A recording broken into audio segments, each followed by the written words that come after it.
Last story of the day is AEW Fight Forever will have a bigger reach than expected as it will be available on Xbox Game Pass when released. This will be All Elite Wrestling's first console game in recent months. Details about the game have been few and far between. The game won the Best Sports Wrestling Game Award at Gamescom, and it was officially announced in August, but its release date and other information remain unclear.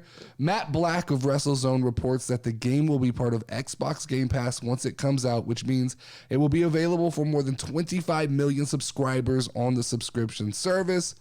Question for anybody listening is, does this scare you that AEW Fight Forever is being distributed on Xbox Game Pass? Let me tell you what I think. I think that the reach for Game Pass is huge. 25 million people. It immediately goes out. Immediately you can download it on your Xbox Play. That, to me, that's a great thing. What scares me is I always tend to lean towards in video games, this could be seen as a lack of confidence in the product.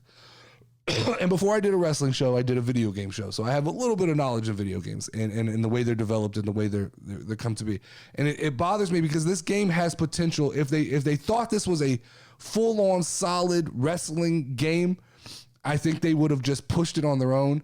I think that they have some questions. I don't know if these questions are about the game as much as if they're just worried this game may be too outdated at this point. With all of the things that have happened, with CM Punk being on the cover, I think that they may be hedging their bets just a little bit, right? I think that they're pulling back and they're going, we may have a problem with our messaging on this game, especially with CM Punk on the cover. So let's put this on Game Pass. Let's get the money we can get. We'll still get some sales on PlayStation and Switch and other places like that. But let's go ahead and get a fan base and get people talking about the game when it comes out so that we can get and I do see Game Pass on my graphic says Game Ass, which is even better. But my guess for this game is one of two things. And it's either that it's underperforming with their test audiences or that it's going to have a lot of DLC. Those are my guesses. Those are usually the two big suspects when a game like this makes the jump to Game Pass. Other than that, maybe they're just worried of it being out of touch.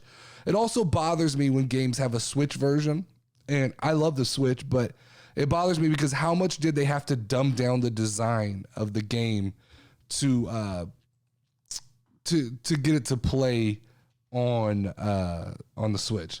Let's talk about, lastly here, what we can expect tonight on NXT. I'm going to pull up WWE.com here and see what they're saying.